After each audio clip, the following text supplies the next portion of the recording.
All right, and we are rolling. And this is Boku no Podcast coming to you live from the village hidden in the space trash. I'm Nick. And I'm Young Digital. Young Digital? Young Digital. Nice. Here after post Spooktober. So, this month, we're going to talk about memories. this month? Yeah, this month. All right?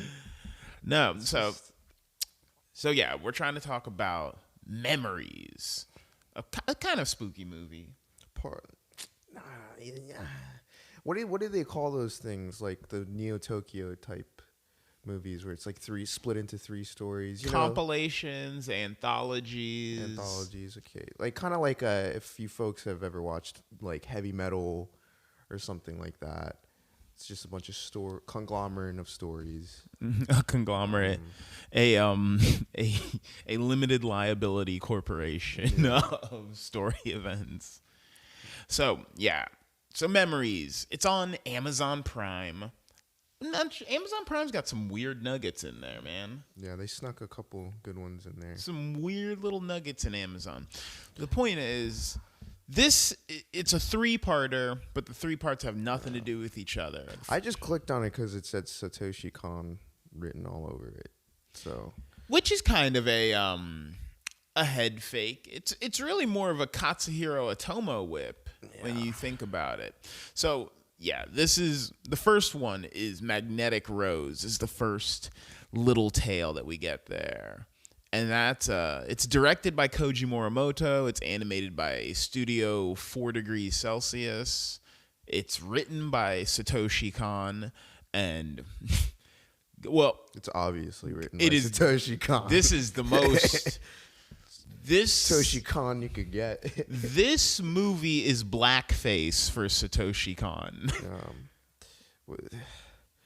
Not Paprika, but what was that other? Paranoia Agent? No. The Perfect Blue? Infinity Actress? It's like Perfect Blue in space. It's like The Shining, but anime in space. So, okay, its story is by Katsuhiro Otomo, who, for anyone who doesn't know that name, anyone who doesn't have that like branded into their mind, that's the man who gave us Akira. Yep.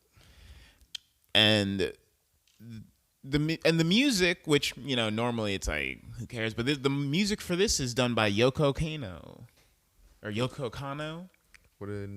I'm not familiar.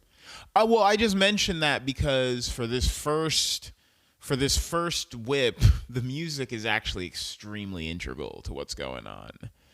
So Magnetic Rose, it opens with these guys on this space salvager called the Corona. And they get it. They're out in space. They're doing space salvager shit. Yeah. They get a distress signal. Classic sci-fi setup. Yeah, that's got. It was almost corny, but you got to remember this movie's pretty old. It's from '95. Yeah. When Japan was flush with so much cash that no one even realized that spending this much money on a movie like this was a bad idea. The good old days. Huh? Good old days. The good old days when you get secret gems like this, right? Hey man, do you just want to like hire a bunch of animators at $70,000 a year and make a couple OVAs? Like our economy. Yes, I want 100 of those. Our economy can just handle it, I guess. If we invade China, dude, we'll have all the resources we need. If we put a pen in the hand of all of those Uyghurs, you gotta liberate China, dude. We'll make the next Kill la Kill. So, yeah, these guys on the Corona, they get the distress signal, and this is a really funny thing that like everything in the '90s was doing. This bleed over multiculturalism. This is some Captain Planet shit, because the guys on the ship, one is named Heinz, one is named Volostok, one is named Miguel. No. It's this no last names either. It's this funny thing that everything that takes place everything made in the 80s and 90s that took place in the future thought that your team would be a rainbow coalition. Like, you would have a Muhammad, you'd have a Zhang Li, you'd have a Tyrone, and you'd have a kid in a wheelchair named Jeffrey. And as if diversity is supposed to help the crew. Like, none of these guys all have such, I don't know, I don't want to say hysterically ethnic names, but I've met Russian guys named like John, you know, not like Volostok, like Heinz. I've met a German guy, and I think his name was like David. I don't think his name was something like Heinz. So you're mad at the guy for having a German name? I met a Heinrich before.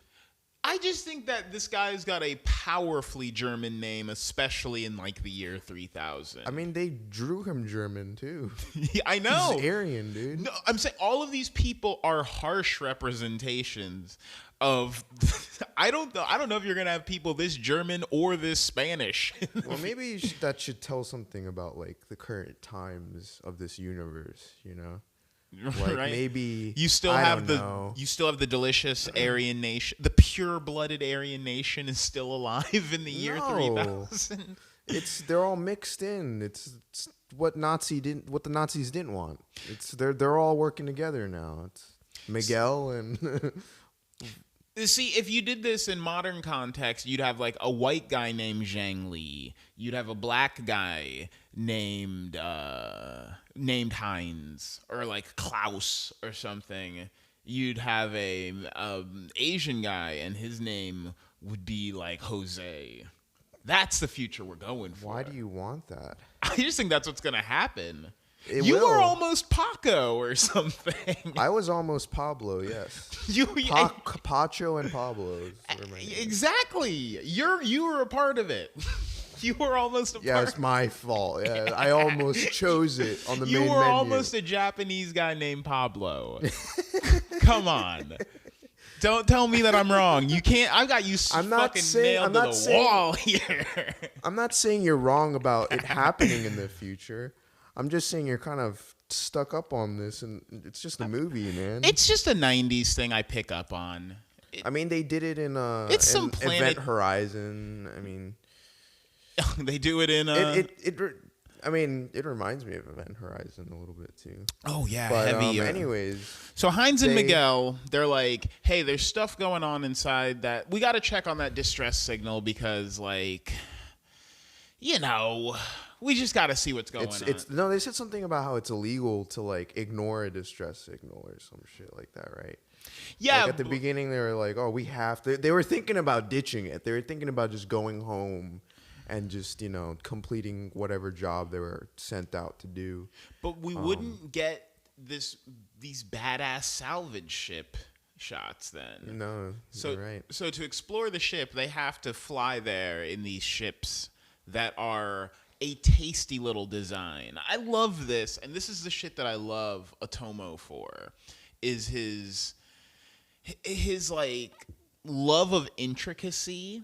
When you see the buildings in an Otomo manga or anime, there's always such a level of detail. You can always see like the molding around the framing of the windows and shit. And these mechs, it's like a ship with a mech suit within it, with a space suit within the mech suit. Yeah, it's like a grappler combat. It is almost grappler combat. Yeah. Yeah, just maybe at its infant stages, though.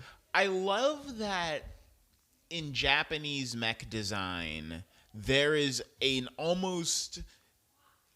level of implied claustrophobia. Like, I just wonder, does claustrophobia not exist in Japan?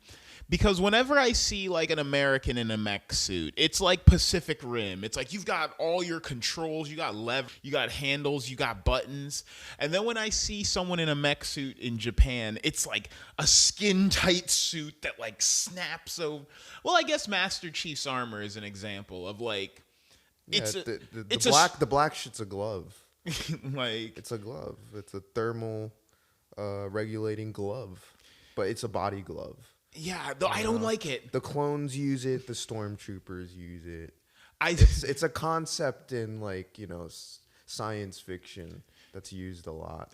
Yeah, like I enjoy the distinction of like American bulky spaceman suits versus like, you are getting in a like what was it called, Metal Skin 662 or something. It's that other anime. But the suit, the mechanical suit the man gets in is just so tight. It drives me crazy to see like the hood fold down on it. Like even Tony Stark's Iron Man costume, it feels like he's got a lot of room in there, right? It feels like he's got like pictures pinned up on the walls inside that fucking helmet. Like What? he's in there and he's like looking around. He's like turning his head and shit. It looks like he's in like a jacuzzi or something. It's not that big. Jesus Christ. I think the spacemen in this movie have bigger suits. I see the suits in movies like this, and they get in, and those big, huge metal hydraulics like clamp down around their necks, and that's more realistic. And they put their arms in holes that are like just big enough for their arms, and you see like the metal clamp down, and I'm like, not in a million years. That would feel like a tomb to me. Right. But anyways, they get out of the spaceship and they're trying to dock, right? And they find this giant asteroid that doesn't even look like a ship almost. There's like no shape to it. It's like a giant metal, like disgusting looking rock. A giant meatball in space, if you will. A metal meatball. Big metal meatball. And they go in. And they come to these archaic looking. Well, to them it's archaic looking. They comment how the elevators. This is ancient technology or whatever. Yeah, they're like, this stuff hasn't been touched in forever. Yeah, there's all like dust everywhere or whatever. But they go down this space dust. Yeah, they go down with some pieces, some guns, strapped up. Yeah, they're strapped up in these space suits. They're strapped up with the guns and they're strapped up with the space suits. They go down this ancient space elevator, just to find themselves in like a fancy like marble palace hotel. They find in the year 3000 that they're stepping into a room that is very like 17th century Baroque opulence. Yeah. Marble busts, Greek statues, gold ornate. I immediately got flashbacks of Vampire Hunter D, the castle, Meyerlink's castle. Yeah, Meyerlink's castle. Immediately reminded me of that. See, I was thrown headfirst into a Pier 1 Imports.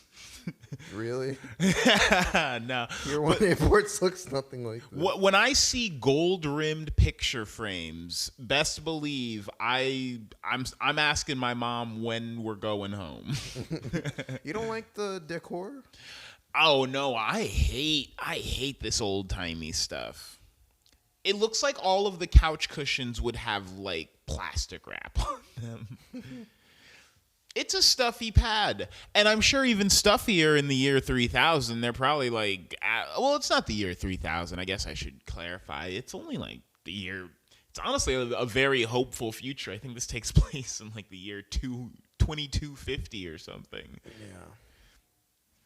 But yeah, they find all of this decadence, all of this old world classic opulence, and then, as is absolutely necessary in any Satoshi Kon piece of work, our boy Miguel starts hallucinating. And we get some holograms. We get a hologram of a woman. We get holograms of these flowers that she's holding. Yeah. But then we find that... And then there's like flying statue Cupid babies. Cherubs, just offering. I forgot what them cherubs. I forgot what they were offering Miguel and Hines, but he starts to see stuff like a hallucination of a woman holding a bouquet of roses. Then she disappears, and they find that the bouquet of roses is still there. Yeah, which reveals to them that this woman that they're seeing the hologram / hallucinations of, it's very distressing because you can't tell if Miguel is both hallucinating whilst witnessing holograms. Yeah. So Hines sees the holograms, but Miguel sees the hallucinations. And we as the viewer see both of these at once and have no clue where the lines are being blurred. Right. it's kind of a clever trick. If I hadn't seen Satoshi Kon pull something like this a couple other times in my day, but you know what? This is technically his like first work. No, this is his roots.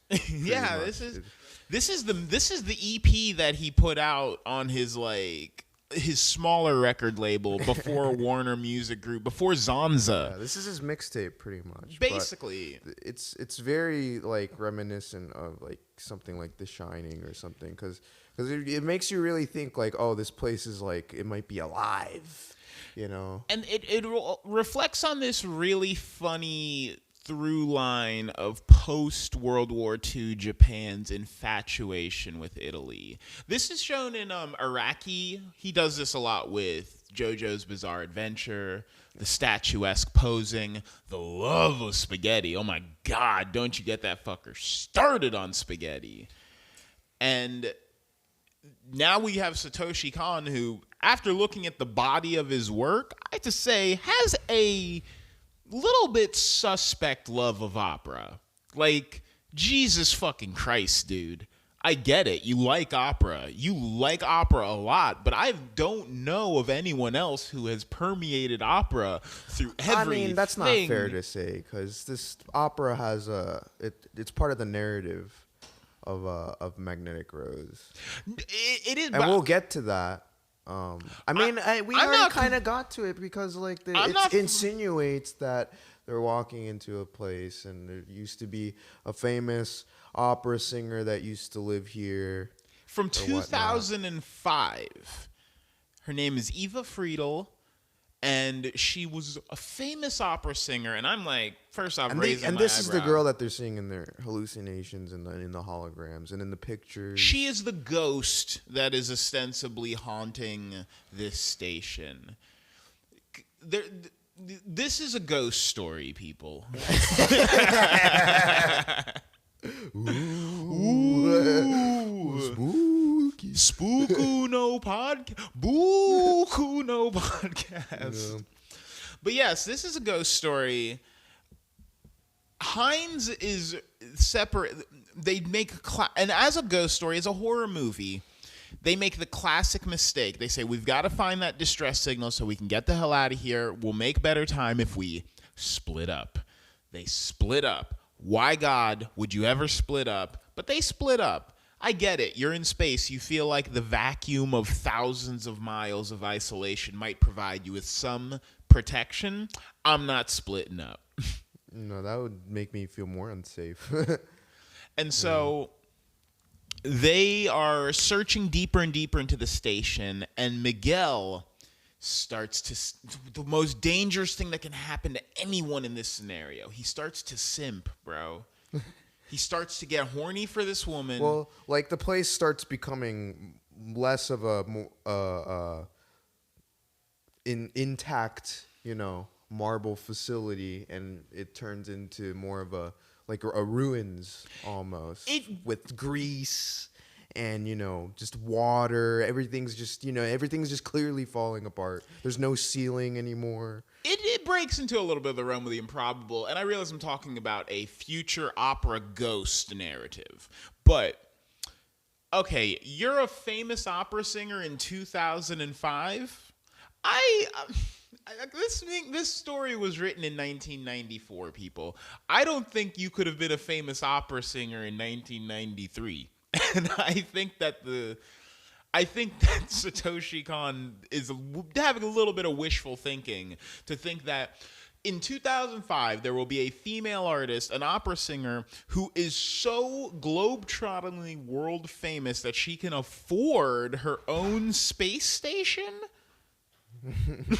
Yeah, she's one of the richest. Just run with it, man. I am. My parents listen to opera, so I could maybe see that. I don't know, that's just an odd way of thinking about things. If Eminem said, "I'm done with rap," and he fucked off and bought a space station in 2005, no less, that would turn Did they heads. specify how long her career was? They said she lost her voice. And that's when she went away and bought the space station, the fancy space. Yeah. she lost her voice and she got depressed or some shit, and she went off. Her and her husband, I forgot what her husband Carlo did. Rimbaldi. Yeah. And so, and I mentioned Carlo because Ava begins to project Carlo upon our boy Miguel. Yeah. And when he's passing by like the family photos or whatever, it's like him in the pictures. He's like he sees himself in the pictures. Dude, classic man simp move. You see a woman, you see a picture of her, you see yourself with her in that picture. Yeah. You start to imagine stuff. Like, you imagine you and her at the movies and her giving like witty commentary that it's not gonna happen. You're just making it up in your head, Miguel. Get out, dude. Yeah. I care about you, man. But a Miguel is as good as a Carlo, at least in this woman's eyes. He's kind of a fucking idiot, though, in the movie. You know, he's like, there's like 1,000-year-old, like what, 100-year-old wine just being served out of nowhere, and he's just like, oh, check this out, man. There's free booze. It's Scooby-Doo rules. Yeah. I just found a chicken. Yeah. And Heinz is like, you probably shouldn't try that. Like, you should probably not touch anything. Well, and he just starts, munching on this fucking, expired food. Heinz pays for his vigilance because he gets thoroughly stabbed by the hologram. The hologram made real, as we'll come to learn, because Eva starts to say, like, I this guy's clearly not like dancing to my tune, so I'm just gonna get rid of him. I'm just gonna turn it up a notch with this one. I'm not gonna give him nice little images to see. I'm gonna listen, bro. You can either make out with me or you're getting the knife. Yeah. It is one or the other. I am a machine. This is binary. If boobs aren't his weakness, then what is? So the blade. So she fucking just reaches into that noggin of his and looks for whatever weaknesses there is, and she finds it, and it's his daughter Emily. Right? And so Heinz has now been stabbed by the hallucination of the memory of a ghost hologram, and is bleeding out on the floor, remembering his lost family, who we're not sure if they really exist. We have reached peak Satoshi Kon. Nothing is real. The ground is the ceiling. You weren't real this whole time. All of this was actually just a false manifestation of your own dreams folding in on themselves. He didn't exist. You silly goose. You're imagining this whole thing. You were dead the whole time. I'm not here. Yeah. This podcast isn't real. That's a Satoshi Kon, right? That's a Satoshi Kon podcast. Look, if you were to make a podcast, you'd be like, "This is not real." We've got a man sitting at the dinner table, losing his mind as he watches a bouquet of flowers bloom and die in reverse as his wife morphs into the ghost of the hologram that stabbed him. Satoshi Kon, Jesus Christ, can you turn it down for 1 minute? Yeah. He doesn't know how to not be like this. He's like, I love it. But yes, so we come to learn that Heinz has stumbled into the center of this machine base where Eva Friedel's memories have implanted on the AI of the base, which is now manifesting as the memories of her and her desires. Yeah. I'm not and sure. And possibly other people's desires as well, because I'm not sure. Whatever Heinz wants, or because it seems like he wants to go back to his family back on Earth, if that's real, assuming that's real, assuming that he has that background, assuming his daughter ever existed, because I think she did. I think that's all real. I hope so, but because why does the opera singer morph from like supposedly Heinz' wife into, like, I don't see the point of putting it in the movie if it wasn't real. I don't see the point of why this thing's in a Satoshi Kon film. Wait, what? No, I understand that the dog's face turned into bees and then melted, but why, when it melted, did it have like snake eyes? Yeah. That didn't make sense. I mean, I'd freak out at the dinner table if I saw what he saw. I'd fucking faint, I think. So I'm not sure where in the owner's manual of this space station it said, "Hey, watch out! Your brain might imprint on the cherubs that inhabit the water fountains in this place." And I'm wondering if this has happened here. How many other places? Whatever company programmed this? I don't think that company knows about We've got a Toyota recall. Like, we've got a Toyota brake pad recall on our hands, guys. This is a big deal. Whoever contracted this, like, if this is running just like Windows 10, if this space station is running whatever Windows 10 is in this future, we've got a big problem, because this means this is probably this is a big lawsuit for Oracle. This is probably happening all over the universe. No. Because how many famous opera singers are in this universe? How many famous opera singers can afford a space station? Wait, you think Pitbull is out there somewhere on a space station, losing his mind? A haunted Pitbull planet? Yes. A Pitbull planet. A planet haunted by the memories. Pitbull planet. Planet Pitbull, dude. That's hot ideas right there. It's a high idea. Jesus Christ. So, but yeah, Hines is actually one of the smartest horror movie characters to ever, that I've seen so far, because he immediately knows, this is not real. This is not. He snaps out of it, unlike Miguel over here. He opens fire on his wife and children. Miguel is just coming in his pants this whole time. Right? He's just nutting his fucking load. Miguel's just like, it's just so convenient. Yeah, it's just the easy way out. It's so convenient to just believe all this shit. And Hines is literally he's desperately trying to save his boy. He's shooting fucking columns down. He's got like it's like, dude, how many bullets you got? Get out of there. Honestly, for me, I'm saying this to you on the air, Sean, so that you can know this. If we are ever in the heart of like a Death Star scenario, I'm bailing. I'm getting out of there. If I were Hines, I would have not come. If I were Hines, I would have bailed out as soon as I seen my daughter. If I stepped inside the space station, yes, and I see that it's dilapidated, I'm like, well, this is busted, but I bet a lot of things in space are busted. Let's get out of here. It's like, no, I would probably leave. You think this is shitty? You should see what the Hubble looks like. Yeah, I'd probably leave at the moment, the fucking cherub thing came and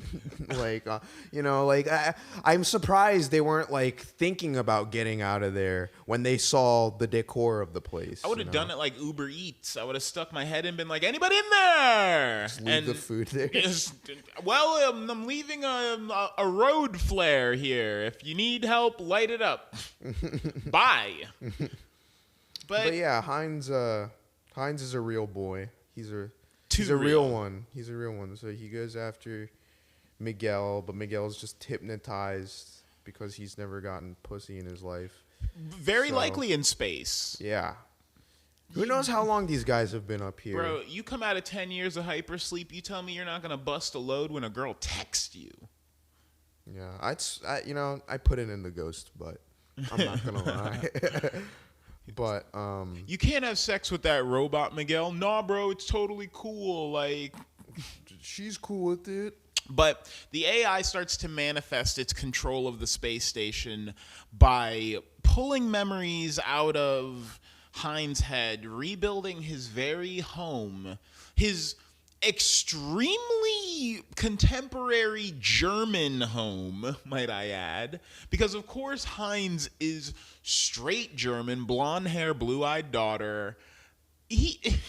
I love how the Japanese are multicultural. But yeah, so the AI for some reason hallucinates Hines into thinking that he's failed to save his daughter's life, in order to mentally break him into finding her to be sexy enough that he will not. It's a weird way to attract the dude. I guess this is the way to do it. seems kind of a bank shot. She didn't. But then he realizes that she's getting the hallucinations wrong because he sees a picture of his daughter, and in the picture his daughter has like different colored hair. She's like a ginger. She's not blonde. So that's when that's when he finally comes back to his senses once again. Yeah, and his love of his daughter actually magnifies his sense that this is all fake. Right. This is the thing about these types of psychological attacks that always throw me off is the AI did not offer him drugs or money or, Lambos and Raris, bro. Like that would be spooky, bro. If the AI was I got offered me Lambos and Raris at your parties, bro. Think about yeah. Hey. The AI is gonna be like, bro, it's gonna fucking drip from your wrist. You gonna believe this. You gonna believe this. If I'm fucking trying to get seduced by an AI and it's like, don't you want to like love your family, man? I'm like, what the fuck do you think I'm on this spaceship for? Yeah. What do you think I'm running from? What the hell do you think I'm trying to leave behind? You want these hoes though? You offer me space hoes. It's like smoke perps ghost. Just like, you want lean? You offer me the chance to not even ever have to go back to Earth. I'll be like, all right, well now we're that. I guess you know what, Miguel. Miguel, these hoes belong to the streets, Miguel. Miguel, no. Miguel, no. Miguel is just like, getting lit. Fucking perp. And perp's just like, little perp. Just putting him deeper and deeper into. So Hines is left after this crazy psychological attack by this AI. He's left trying to scoop up the hologram of his daughter. Satoshi Kon, you need to go to a prison cell for this. But I always tell myself that I would never be fooled by such a thing. I've never been under like genjutsu or like psychological attack. I don't think. If it's happened, I haven't noticed it. But I always tell myself that this whole thing of like making me watch my mom die 100 times in order to psychologically break me, I've always felt like I would just find that silly. Like after the second time I see my mom die, I'm kind of inoculated to it. I don't know. This is more because this gets borderline like psychedelic, dude. Like it gets weird. And meanwhile, it's not just about like seeing your mom die over and over again. It's about, going through some of the good memories together and reliving that. It's supposed to feel real. It's supposed to feel like, that's the present. It's happening now. It is. And meanwhile, outside, there is the reason the corona was so hesitant to engage with this distress signal is because the gravity wells and radiation spikes are located around this distress signal, and now we're finding that one of the gravity spikes is happening. So the corona is outside making Volostok is out there in the corona trying to make evasive maneuvers so that the ship isn't pulled in by debris and crushed. And meanwhile, Hines inside, he determines that it's all fake, and he manages to shoot the main cyborg that seems to be controlling the interior of this spaceship. I'm not sure if this is like the central intelligence of the entire base or if it's just like a proxy representation, but everything starts to fall apart. We kind of get this breakdown sequence. The world's falling apart around them as the AI causes the gravity spike to suck everything in, realizing that she's lost her chance with Hines and possibly, I guess not her chance with... Is Miguel dead at this point? Miguel's 100% dead, dude. Because he tried saving Miguel. Miguel tried having sex with the android, and you can't do that. It's a meat grinder, dude. But I wonder if she could show that. You know, I wonder how she's gonna get the nut. You know, is that in the program? I'm sure she can make a holographic representation of him coming. And then she says, wasn't that great for you? But the Corona is being pulled in by the gravity well of the dying ship. And so in order to try to stop it, it uses its main lasers to shoot at the center of the gravity well to try to propulse itself out. It is none too fun, though, which, as every space anime has to have, we get rapid decompression. I'm talking air sucked out into space. We see hundreds of bodies of people caught up that this woman is lured into the center of the space station and killed. Like an insane number of corpses get thrown out as this rip in the siding of the station starts to shoot debris out. And our boy Hines gets caught up in it. I'm certain that Hines would be dead by now, but you know, if Matthew McConaughey taught me anything, it's that a human can survive getting thrown directly into a black hole. So, you know. And Princess Leia taught me that an elderly person can completely survive in the vacuum of space. With the Force. With the power of the Force and the power of the PlayStation 5.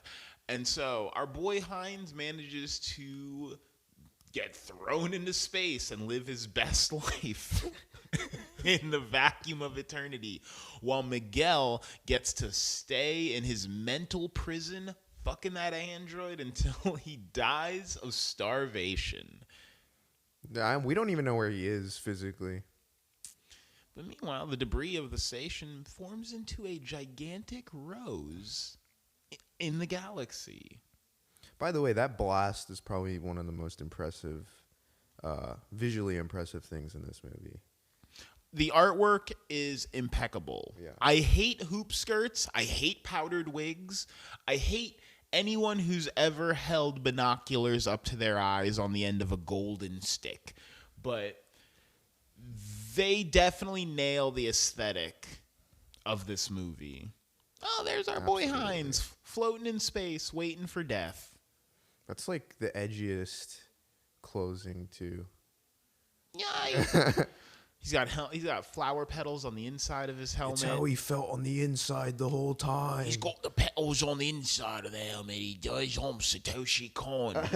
I'm Japanese. I'm fucking Satoshi Kon, yeah? Yeah. Anyways, getting into our second act of Memories is Stink Bomb. Stank Bomb. And this is a totally just 180 in terms of like the ambiance and the mood, I must say, gets a lot wackier and lighthearted immediately from the get-go with this one. So Stink Bomb, yes. This is directed by Tensai Okamura. Let me see here. What are Tensai's credits? He is the man behind Blue Seed, Storyboarding Cowboy Bebop, Metabots. Oh my God, this is the man behind Metabots. Pinch Me, I'm Dreaming, Samurai Champloo, Ghost in the Shell, Wolf's Rain, Full Metal Panic, Kakaider, Neon Genesis Evangelion, Darker Than Black, Jesus Christ, Soul Eater. This guy's a ringer. This guy has written a few episodes of some of the best Sword Art Online. Holy shit, this guy's a fucking murderer. That's a pretty buff resume. That is the fattest resume. I was not expecting that. Jeez, Tensai Okamura getting them back in the day. And it's animated by Madhouse. And y'all know what that means. It's based on a script by Katsuhiro Otomo, but it's so this one is like a comedy, sort of. I mean, sort of. It's pretty absurd. This one gets pretty wild. It's about this man. He works at a medical lab Tanaka works at this medical lab. He feels sick. He's feeling a mite bit peckish, and so he's a bit peaky. Sorry, I'm mixing up my British terms here. Always feeling a bit peaky, and so he goes to try to get a treatment done, and someone tells him in the lab he's working in, hey, one of the doctors was working on an influenza symptom, like a symptomatic treatment for influenza. You should try that.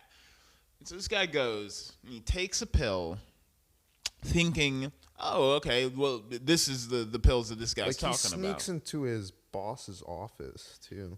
Well, he sneaks in, he opens the drawer, he gets the pills out, but he's thinking he's just taking, like, experimental flu medicine. Which is, like, autistic coming from this guy, because he works at a laboratory. You think he has proper etiquette. You think he has a brain. You know, you don't... Like, would you think scientists just take random pills all day? Well... They work in a laboratory. They are aware of what a precarious thing... you could do. Well, this is the thing is, I'm just guessing from the dialogue between his partners, but they imply that the company that they work at, like, it's like a NyQuil or something. Like, 80% of what they make, they say most of what we make are over-the-counter drugs.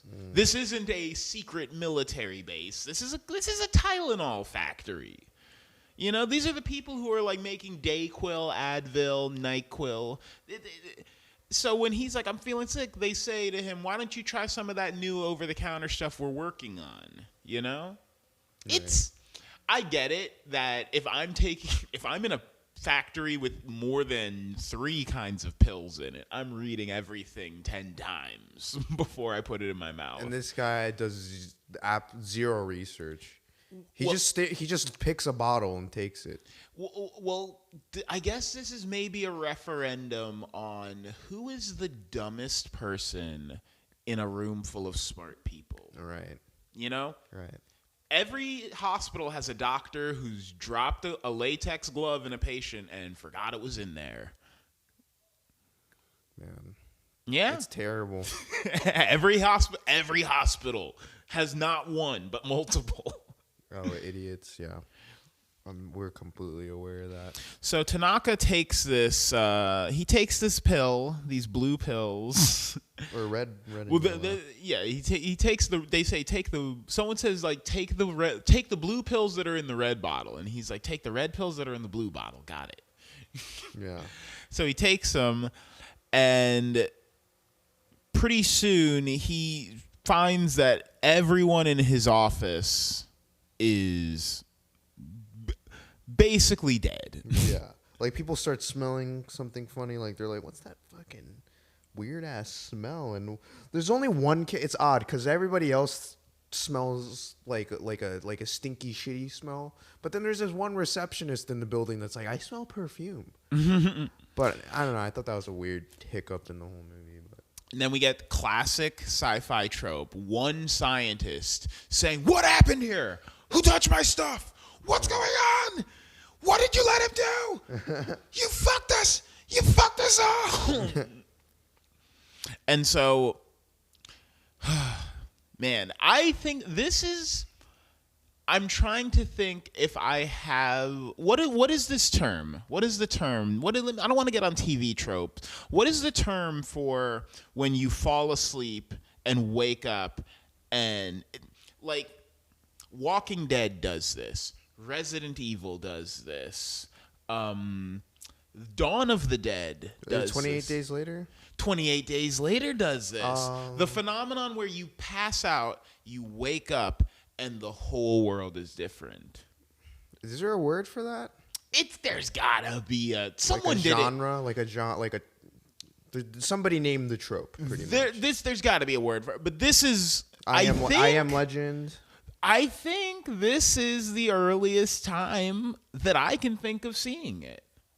Nah, there's got to be some horror movie. Twilight Zone did it a bunch of times. Oh, true. Time enough at last. Yeah. Time enough. The guy that wakes up in like a village or whatever, and there's nobody there. Yeah, and it turns out to be like some government experiment. to test like space pilots or whatever. But yeah, this is kind of like that, where he just wakes up the next day just expecting to just see all his coworkers, just to find just everybody just drop dead, like everybody there's just bodies everywhere. There's like shit knocked over. He starts to investigate, and this movie really kind of hammers Tanaka home as an unforgivable idiot. I feel like that's the vibe they're going for, but it's such an unusual role for a hero to play that it's similar almost to Kaiji, to keep this in the anime wheelhouse, of a main character that you're just screaming at the screen. You're like, no, Tanaka, no, stop it, no. He's like, oh, man, I don't know what's going on here. I better go swing by a few elementary schools and see what's going on. So this guy, Tanaka, begins his quest to try to figure out what happened to him. In the meanwhile, there are... God, I love this. I love whenever sci-fi movies do this. Give me the men in the white coats deliberating 2,000 feet below the surface of the earth with other men in white coats about how they're controlling the world. No. I love that shit. I love evil scientists. I love underground military bases. I love it. Okay. I don't know, man. I feel like the Japanese love their evil scientists, and they do them well. Because it's real. You guys are doing this? This isn't science fiction, dude. There's definitely thousands of evil scientists around the world, deep underground, that are planning to, control the world through Christianity or something. I don't know. But it's...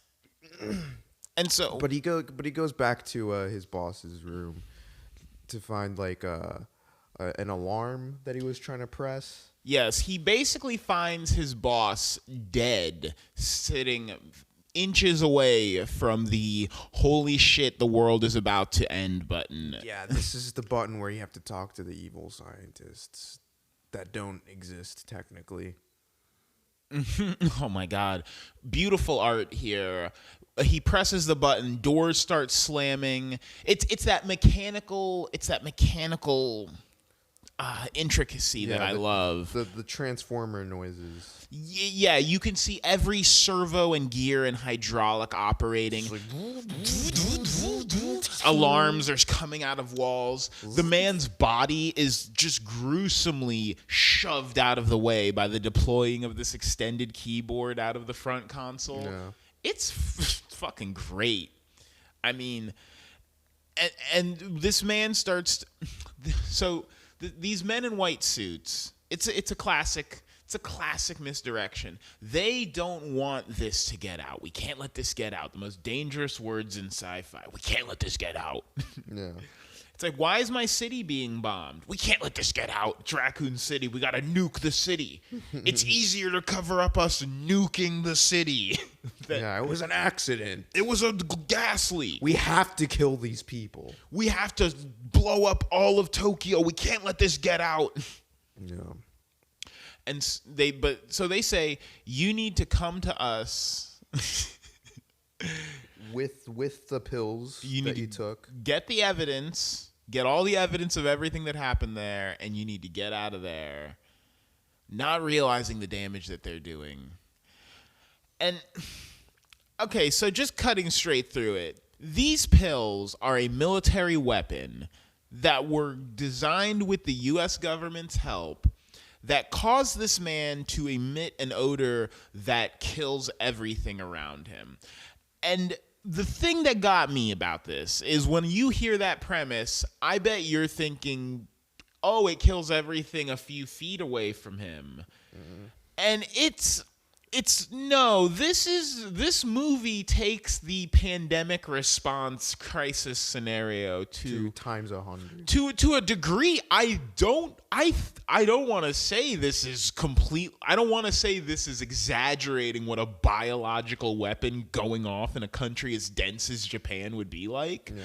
But fucking Christ, this movie is scary. This is worst case scenario. This is the kind of the scariest movie I've ever seen for some shit. I've never seen a movie that took a biological attack on a major city as pragmatically as this one does. Things go bad. It's Things go bad fast. If a man was poisoning people by being around them, you want to say that only a couple dozen people would die before people figured out what was going on. But no, it is not that. This man is killing birds that are hundreds of feet away from him. His stink range, if I had to estimate, it seems to be about 1,000 feet.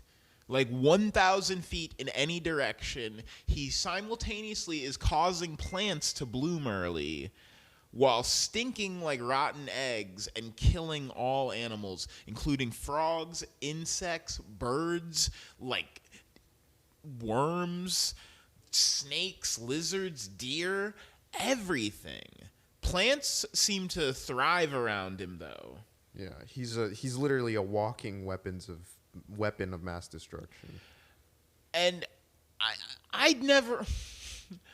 This is so scary, man. This is because biological weapons are illegal. It's almost like you would put it in this. Remember, Big O, for example, how you see all that architecture just get destroyed, and you're just like, oh my god, this is costing billions of dollars. They're never gonna recover from the. This is it's like that, but with just death. Yes, people dying, capital gone, millions of taxpayers just gone from the face of the earth. The number of people that die in this is just so real. It's so terrifyingly real. And we get shots of Tanaka's face as he's witnessing the carnage. An entire highway of people dead. This is Barefoot Gen, Grave of the Fireflies levels of distress. We're seeing just mothers, women, children, fathers, nothing being spared. And it's so sad because it's not trying to play it up almost like a big horror. It's not like there's scary music playing or it's playing it straight. It's playing it from Tanaka's perspective. Yeah. It's confusing and confounding, but more than anything, it's quiet. Yeah. He is completely surrounded by silence. And the fact that he's killing everything 1,000 feet around him, it is like a deafening silence. He's aware that he's I haven't heard a bird chirp. Yeah. Since I woke up, I haven't heard crickets, and it's kind of in that sense, it makes it impossible for him to even know what's going on. You know, it's hard for him to piece it together. I would imagine, at least, right? I would hate to a certain point. To a certain point, I would hate to be stupid like this. But once the military gets involved, it's why I don't know. I thought. This is my least favorite act. Really? This is my least favorite act. Because it hurt you to watch Japan be destroyed like this? That, and also I was Spooktober, bro. This isn't that spooky. Hey, it's just catastrophic. It's not scary. This is super scary to me. When I see this, when I see 10,000 people lined up in a military escorted convoy on a public road, that shit gets at me in a weird way. Because that's just when it doesn't. When military trucks are evacuating Manhattan off the Brooklyn Bridge, that's the type of shit that freaks you out a little bit. What this act nails, and why I think Stink Bomb is so scary, is that it films less like a Roland Emmerich disaster movie like 2012 or The Day After Tomorrow. It films more like watching the Syrians flee from their country. It looks more like the Yemeni massacre. The news footage that they're compiling, it is so terrifyingly real in how it's trying to portray itself. It's not trying to be sensationalist or well, for a minute. I think that the movie is aware of how much of a goddamn downer it is, because at about the halfway point, holy shit. Holy shit. It gets silly pants bananas. It gets loony, dude. It gets super loony. This is a hot microwaved clown shoe at a certain point. And that's what I like. I guess that's what I didn't like. Is like I'm just such a huge fan of horror that I just want to be terrified, and it's like it's hard to be terrified of this goofy clown that I have to watch just devastating my country. Just killing everybody I love. For like a sense of scale, the first city he goes to has a population. He goes to the Yamanashi prefecture and the city of Kofu. He kills all 200,000 people there. He kills all 200,000 people there. That's Hiroshima. That's Hiroshima, right? You see 200,000 people die, basically all on screen, and it is so sad. It's so sad. Yeah, he's like waving. He's like on top of a building. These They're Japanese trying to wave these, news anchors down to come rescue him, and they land in the helicopter to try to rescue him, and they immediately just drop dead trying to get to him. And he's still. And at that point, I was like, okay, now Tanaka has to piece this together. He just has to, dude. And he doesn't. He gets on a moped. And the American military shows up, and I do love that the American military is headed by a sexy black guy. Like, Idris Elba comes in leading the American military, and he thinks this is all funny. He thinks that they're like, this man is killing all of our people, and he's like, make sure to get our product back, though. No. He is not my country. He is a piece of shit. They portray him as such in this. I was like, come on, man. You put one black man in one anime movie from 1995 and you make him a monster. You make him an absolute monster. All right. I'll take it, I guess. This is the representation we asked for. So, Tanaka, the stink cloud starts to get a visible hue around him. Like, visibly stinky. Have you ever had a friend who's got stink lines, bro? Like Pigpen? It's like, bro, you look stinky. I don't even gotta smell you. Tanaka's getting there. The military realizes that he's the source of the gas, and it's a come clean moment where they're like, guys, I think we kind of just gotta admit that we're not gonna get those pills back. I think we gotta admit that this experiment is a big wash. We gotta kill this guy. And this is the turn of the short, because I don't know what they were going for here. I don't know if Tensai Okamura has a concerted reason why he wants to portray the Japanese military as completely incompetent, absolutely incapable, worse than stormtroopers. Yeah, worse than France. Worse than France. Ooh. These guys get massacred like Armenians trying to stop this one man. Just no coordination.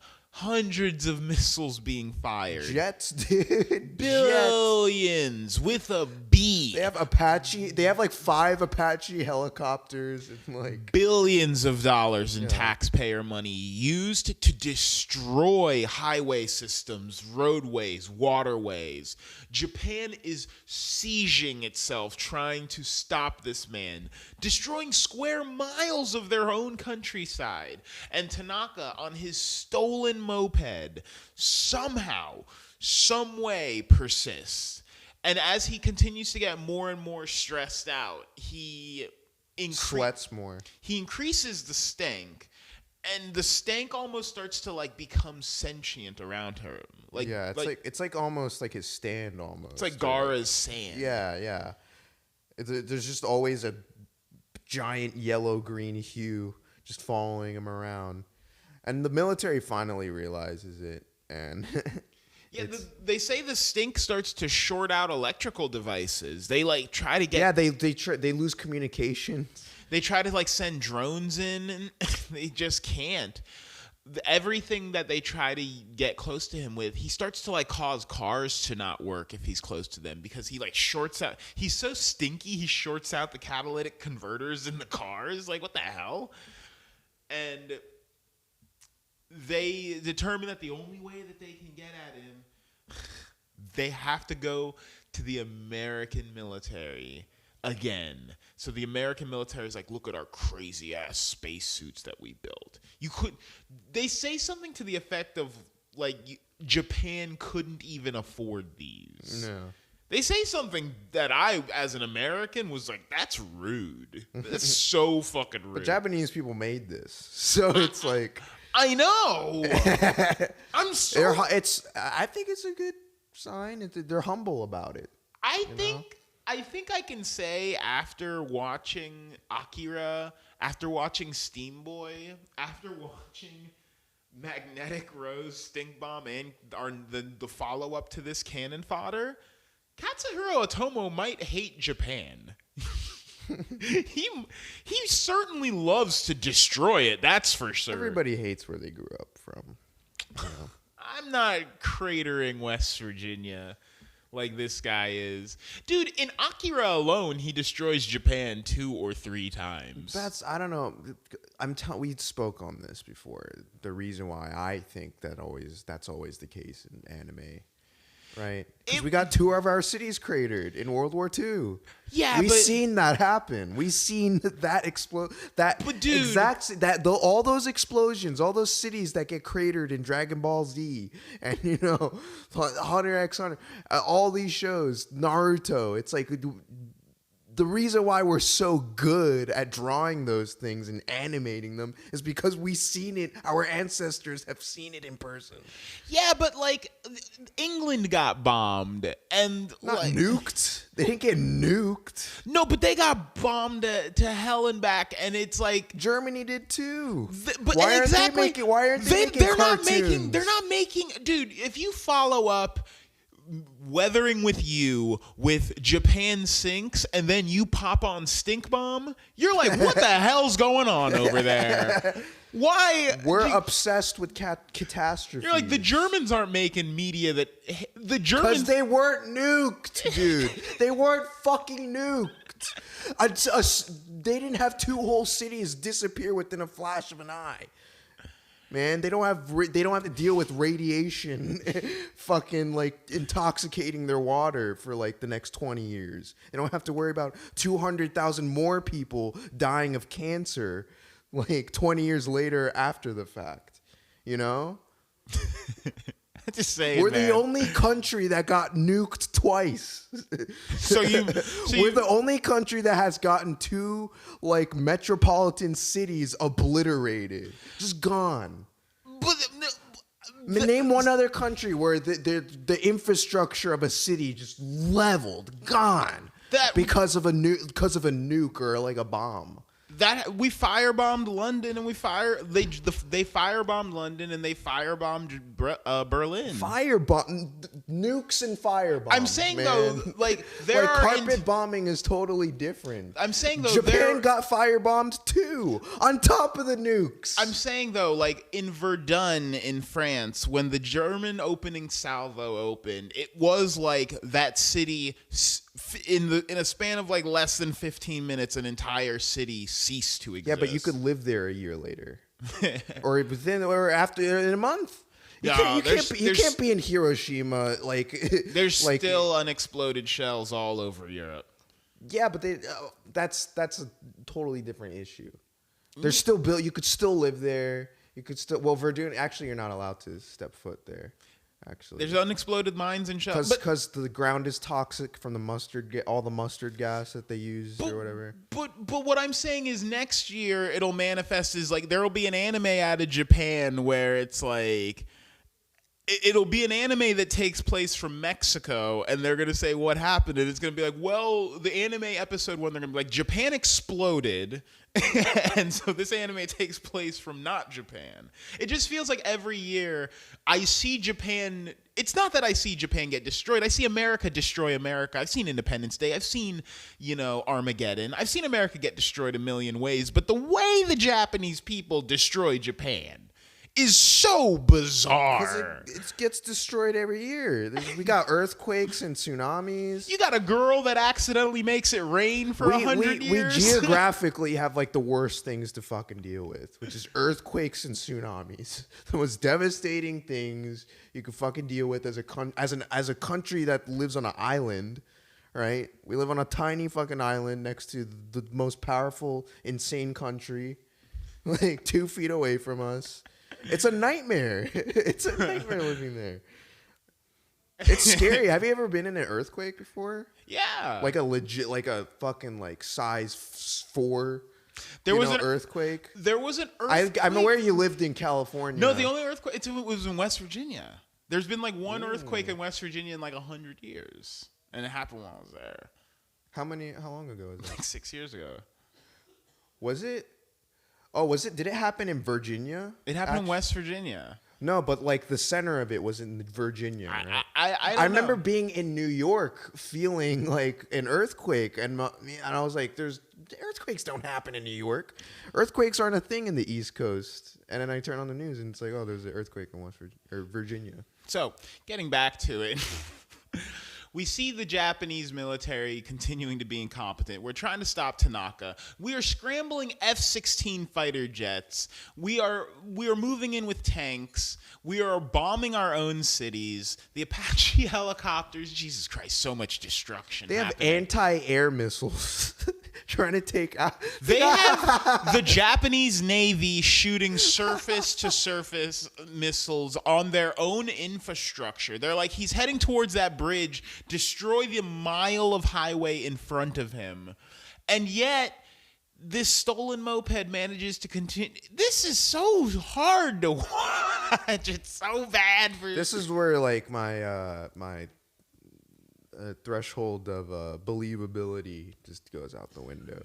Yeah. Now this is a cartoon. Now he's like full speed driving his moped through explosions, like through fire and like a crumbling highway.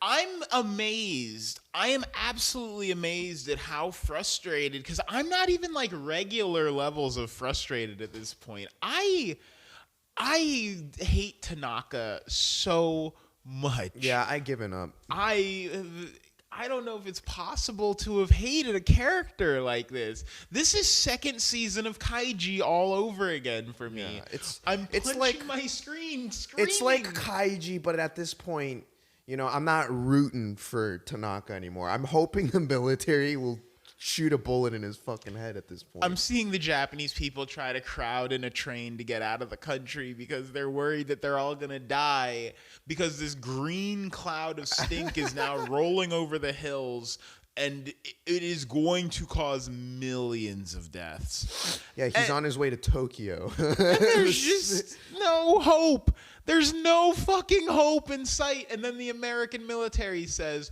we have these 3 suits that you all can't even believe. You couldn't afford them. This is American NASA tech, all right? And so they send in these 3. Well, a little bit prior to that, they're trying to freeze him in a tunnel. Yes. Yeah, the Japanese military are trying to like freeze him in a tunnel. And that doesn't seem to be working, so that's when the spacemen come. Well, as he gets stressed out, the smoke starts to generate like heat and lightning, and it's pretty crazy. It's like, what is... You start to say that if he's producing this smoke, if he's producing this stink, he would be like losing weight for the amount of stink he's producing. He would actively be... I don't believe he could live very long like this. Yes. Like, even if this was just sweat, even if the stink composition was purely sweat, I believe he would be dying of dehydration by now. Yeah, because he hasn't taken a sip of anything. He hasn't taken a sip of shit. And he's creating such a big stink cloud. That thing has to weigh if you gather up all that smoke, condense it down, it's got to weigh a few pounds. Yeah, it weighs as much as Jupiter. And so they make a point. The Americans make a point of pointing out that the Japanese prime minister has given up, and that's why they're sending in their spacemen. This is such a mean-hearted movie. But they go in, they manage to corner Tanaka. We get a confusing standoff that ends with the spaceman exiting the cave. We take it back to the military base, and we find that inside the suit is not the astronauts that were meant to apprehend Tanaka, but inside the suit is Tanaka himself. Yeah, and I saw that coming a mile away. Yeah. You know? As soon as you see one spaceman leave, it's like, oh, Tanaka is in the fucking spacesuit. He cracks it open, killing all of Japan's high command simultaneously, leaving us in the grimmest reality possible, a compromised Japan with no military leadership, no prime minister, and a severely reduced populace, specifically most of their medical staff dead. It's a comedy. All first responders dead. It's a comedy. It's horrible, dude. Imagine amidst the coronavirus, all of the first responders dead. Everyone studying capable. the coronavirus died today. Now that the virus is all of a sudden the deadliest thing on the fucking planet, all of a sudden.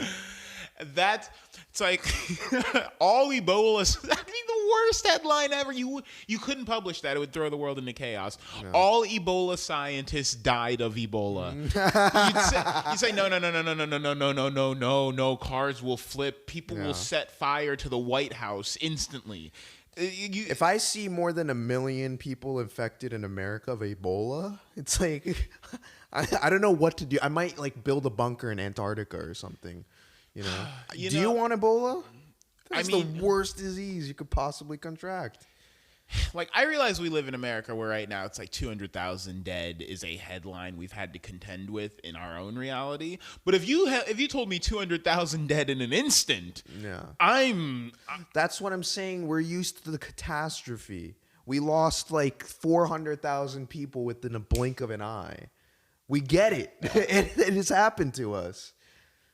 That didn't happen in America.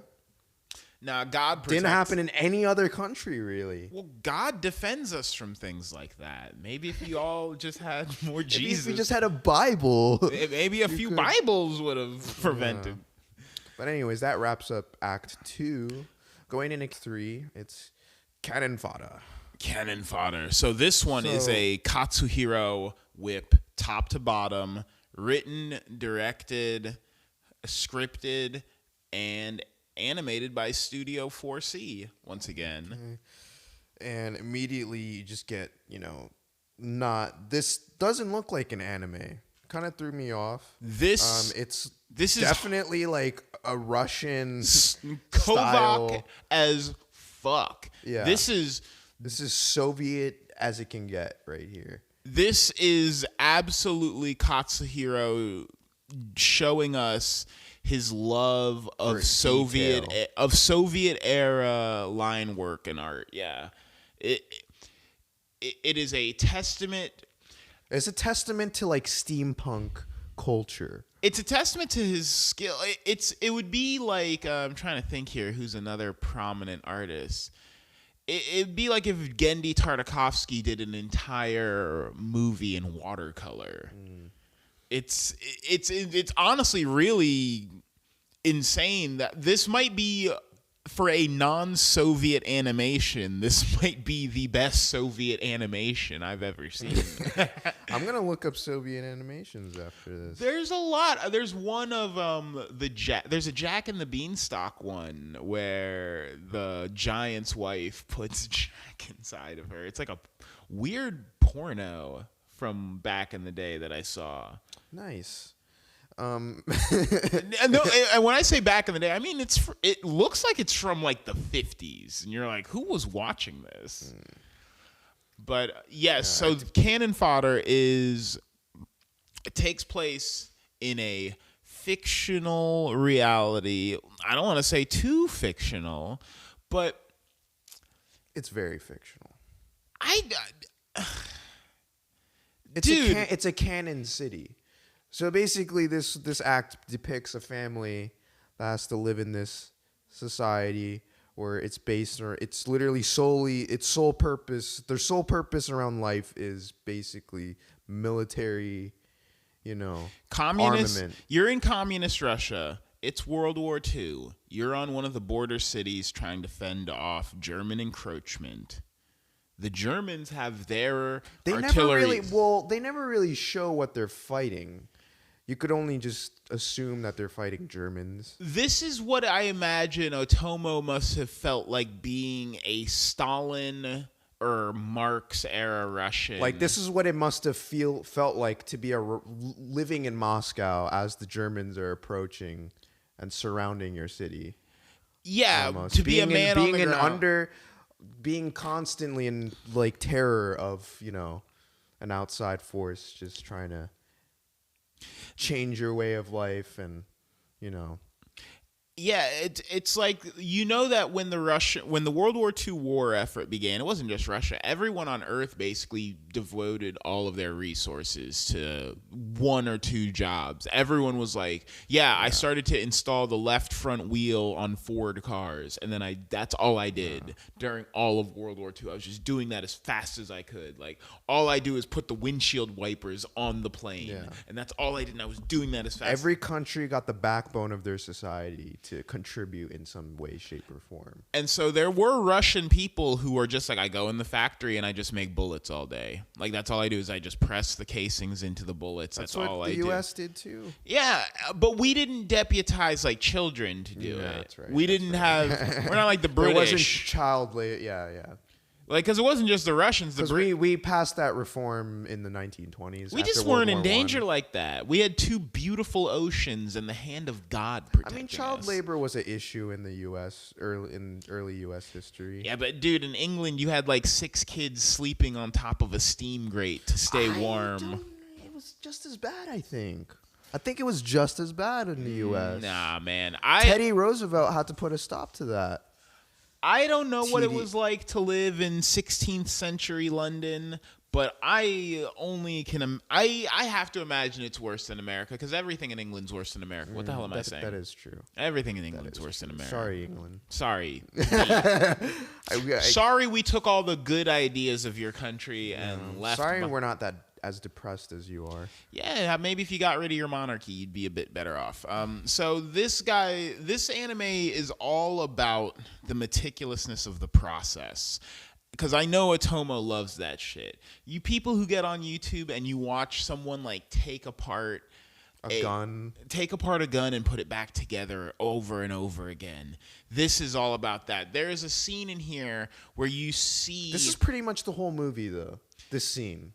This one scene? This scene is the whole... Well, not the whole movie, but the whole Cannon Fodder act. Well, it is about... This boy's father has a job of loading the gun.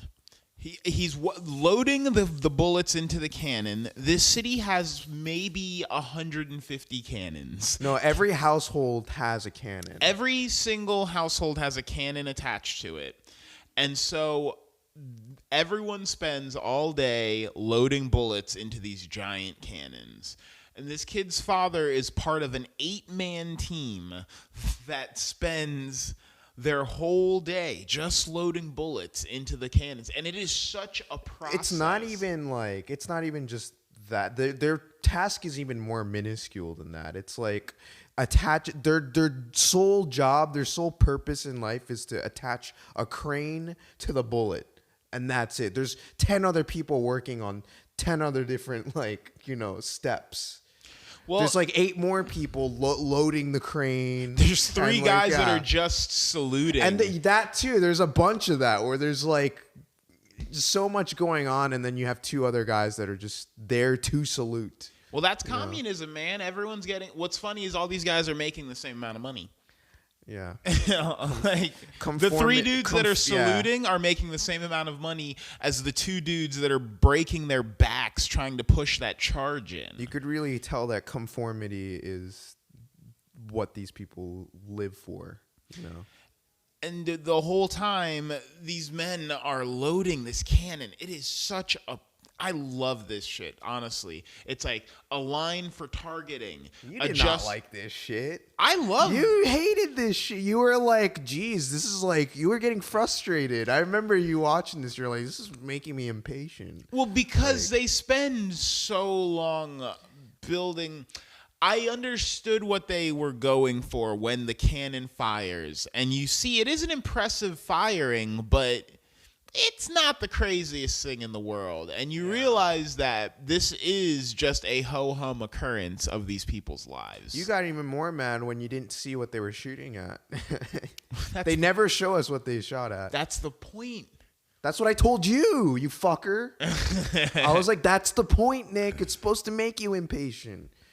And you're like, it was working.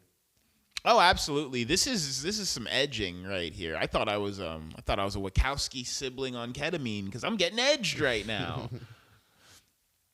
But yes, cannon fodder though. To see these men, this meticulously animated example of approximately 20 men loading a bullet into a cannon and shooting it. Not even 20, dude. It's like more like 100 people. It's a facility. It's like watching them operate a telescope at an observatory. It's literally a couple of 100 people operating one cannon. But it's their biggest cannon. It looks like their main cannon. It looks like Moscow's main cannon. And, the World War II was filled with cannons like this. Oh, yeah. The Germans had them on train carts and stuff. They were so big. The Polish had them, too. So this is the least exaggerated of all of the things that we are watching. And so this little boy, he's upset with his father. He's not upset. He's just unimpressed. His dad fucks up at his job one day. that comes later. But the thing is, the boy is constantly not upset with his dad, but just disappointed because his dad is just one of the guys who loads the shell. And this boy dreams of being the one who fires the shell. Right. That's the highest honor that you can achieve in this society where conceivably everyone makes the same amount of money, which is seemingly no money. But this little boy, he dreams of growing up and one day not just being someone who loads the shell, but the one who fires. And it's funny because his dad, you can see the disillusionment in his dad for being almost upset that his son respects this reality. Yeah. He's like, you want to be the one that fires the gun? And it's like, yeah. And he's like, fuck. I guess I failed you, son. I guess you don't get that this is... You don't get it yet. This is all a sham. You'll understand. I think that's what it's insinuating as well, is the kid's going to realize... He's going to see his dad's point of view one day and realize how meaningless his role in this society is. This story, there is not a streak of light in this. No. Everyone looks malnourished as well. Except for the guy who fires the gun. The guy that fires the gun. The one guy wearing the cape, He's fat. He's living fat off. He's living off the fat of the land in this canon reality. I don't know if this is there's another anime that I love, Shinsekai Yori. Completely hidden gem, one of the best animes of the last decade. I recommend anyone, but it has a lot of heavy takes on like Marxist and Stalinistic Russia as well. I might give that a watch then. They reference how Stalin would tell the people to clap, and whoever stopped clapping first would be executed. Oh, it was insane. He killed like right before World War II. Actually, he killed like 60% of like his highest commanding officers. Because he was just fucking so paranoid that somebody's going to stab him in the back. So they fire this round at the enemy moving city. That's a constant reminder in this short, is that they're fighting with a moving city, an enemy city that is on the move, an indeterminable target that that no one in this city has seen. Everyone is cheering, though, with every fire of the cannons. These people's lives are based on the output of these cannons. Like, they rank their days based on, at the end of the day, they say, Cannon 17 was able to fire 11 shots. Cannon 4 was able to fire 7 shots. And these people feel their accomplishments as a direct result of their ability to crank off these shells and fire on the enemy moving city without any confirmation on if the shots hit, but just the confirmation that they are helping contribute to the cause. Right.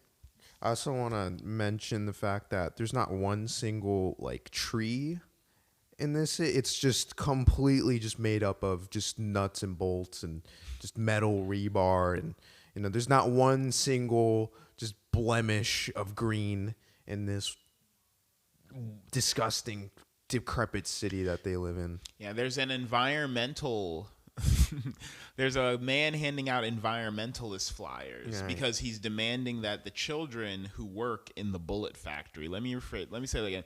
He's demanding that they use non-toxic gunpowder for the children who work in the bullet factory. He's like, we need organic gunpowder in these bullets, man. I don't want my son packing these bullets with fucking GMO gunpowder. Right.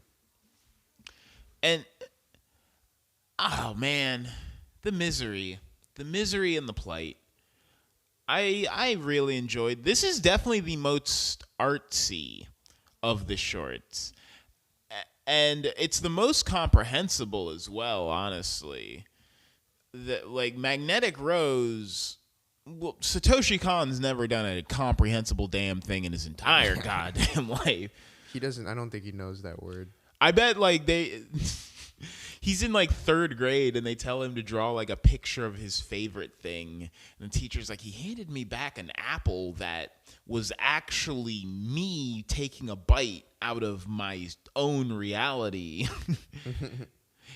But this is the most straightforward. This is just saying that like life used to be really sad during the Industrial Revolution. Life in Russia, especially so, and life during wartime Russia during Industrial Revolution. Oh my God, get out of here. You don't want to be there. No. Build a time machine and travel anywhere else. I mean, their history isn't as bad as like, I don't know, like Korea. Is it? No, I don't know, man. There's a lot of, I don't know if Korea. If you were to tell a Korean, hey, like, when would you time travel back to in your history? It's like, that's a terrible question to ask. Like, I don't think any of them would say anything. Really, like, every part of their history has been a terrible place to be at. But Russia is pretty harsh too. Yeah, Russia's really harsh, actually.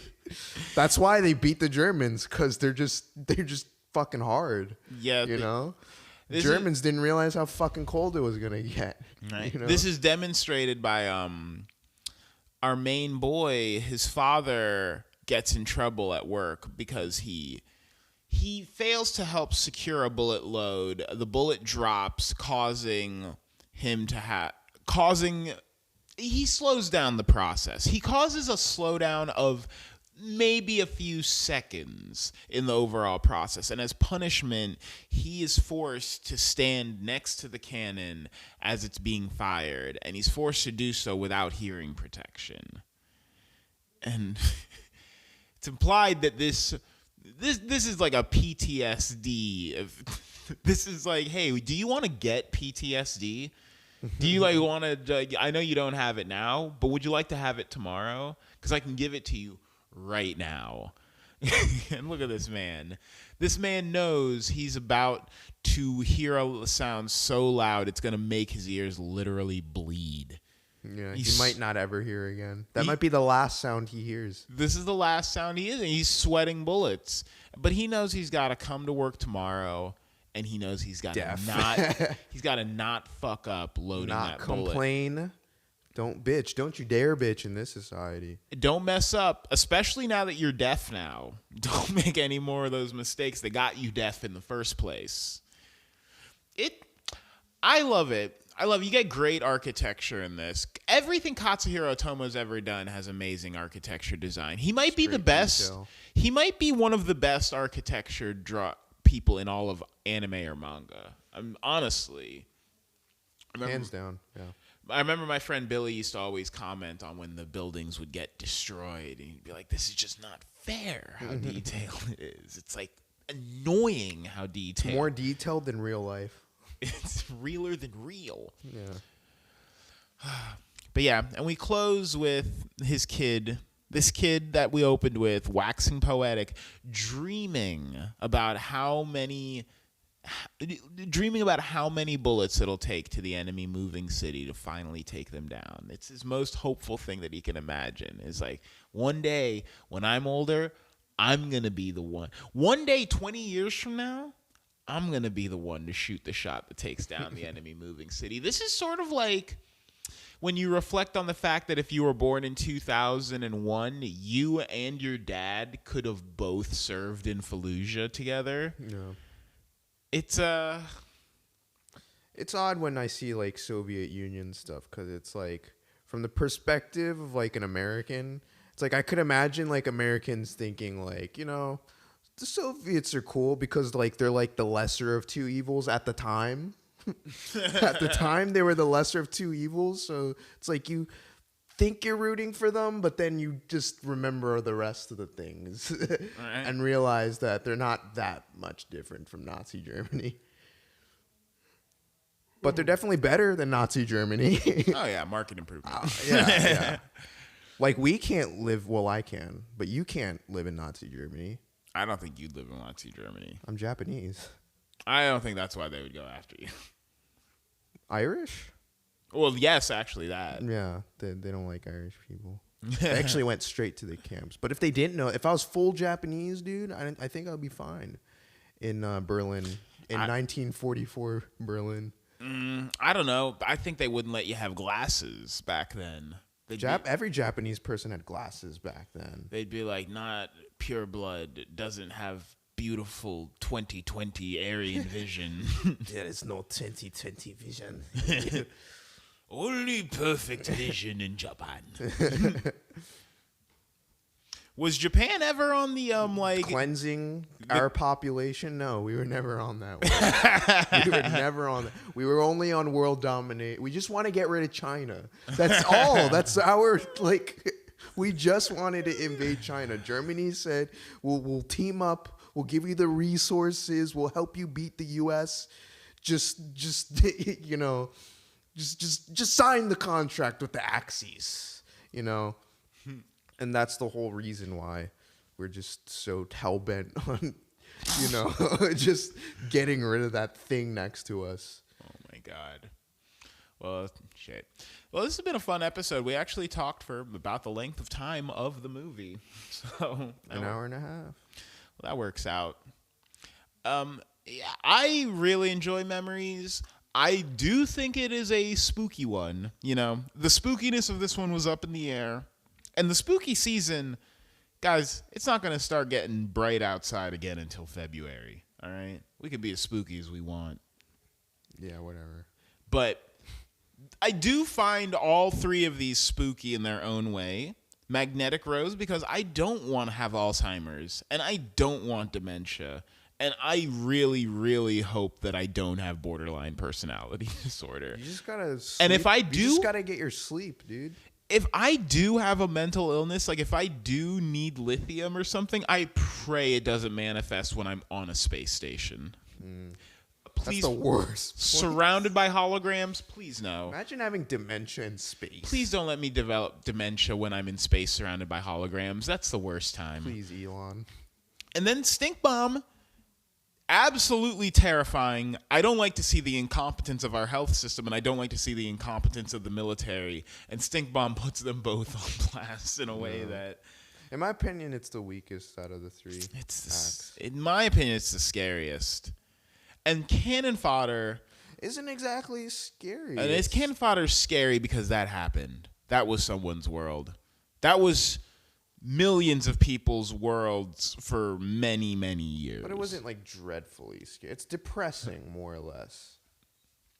You don't think we'll ever be in a situation where it requires humanity to say, like, hey, we need to put the humanity aside right now. We're fighting aliens. Like, you don't think we'll ever get there where... That's scary. What about, do you think it'll ever happen again with human on human? You know? You think like our lives will someday be only based around, like, you know, fighting another country? You think we'll ever witness that again? Like World War II style, just like, oh my God, there's like a maniac trying to take over the world. We need to stop him at all costs. At all costs is the scariest. No world leader should ever be allowed to say at all costs. That is the scariest thing you can ever say ever. Damn, you must have not liked Ronald Reagan then. That was his catchphrase, dude. He was afraid to put lasers in space. Ronald Reagan's a bitch. No, the U.S., the Congress was afraid to put lasers in space. He wanted lasers in space. He couldn't get it done. He'd started the Star Wars project, This is why he's my favorite president, dude. Because he was the most militaristic, ambitious president we've ever had. And nobody liked the idea that we could have missiles up on satellites. Nobody liked the idea that the U.S. could just have the power to just blow up any country any second. Everyone thought it was like a bad idea for the U.S. to be able to just blow up anything anywhere. The U.S. dollar would be like 100 more times stronger if we just had those missiles on the satellites. We'd be using $20 bills as toilet paper if we had missiles in space. But our minimum wage would be $30, dude, an hour if we just had missiles on the fucking... We just finish the Star Wars project, man. Please, Biden. Right? How is Lil Wayne gonna afford a space station to haunt if we don't, like... We got a dock on the Carter on the Carter 4. I believe this satellite might be haunted by the ghost of Lil Wayne. I'm just trying to picture what the inside of Lil Wayne's space station is going to look like. The inside of the Cash Money Millionaire Executive Suite. Young Money Cash Heroes. Just hallucinating about champagne and Rick Ross. Oh, my God. Well, this has been a fun one. We'll catch you guys next week where we will... do Midori. Midori, yes. I've been dying to do this one. I thought we would never do this one, actually. Yeah, it's going to be fun. And, so we got Midori coming down the pipe, then we got to finish Trigun, and then we got to move on to the next thing. But we got stuff coming down the pipe. There's so much. There's just so much. And we apologize for the inactivity. Hey, it's rough out here for a playa. Yeah, it's a rough year for all of us. But God bless. God bless. And if you want to support the show, spread the word. Follow us on Instagram. Tell a friend to listen to some of the episodes. Go back. These episodes are evergreen. If this is the first episode of ours that you're listening to, feel free to roll back to any of those other ones. They're good. These aren't time sensitive, baby. They're not, except for like 3 of them. My Hero episode. No, the ones that are just general chat, like a Death Note for Chimps, is us just kind of chatting it up. Or like the news stuff, because we were kind of close to news stuff at the beginning. But yeah, no, you can go back. Those episodes are still good, man. Listen to Outlaw Star again. Listen to again. You're evil. Listen to Gundam. Listen to Fist of the North Star. Fist of the North Star. Please The listen gist- to Fist of the North Star. The Fist of the North Star episode is the best episode we've ever done. It's the most perfect and it episode has we've the ever done. least listens of anything we've ever done. Our best work has the least listens. Go watch Fist of the North Star and then go listen to our To episode. the rest. Again. But yeah, or we have a Patreon. You can actually tip us through the show, or if you got some shit to say, if you want to talk shit, call in. Please. Unless you live in Australia. And till next time, this has been Boku no Podcast. And we're out. Ah.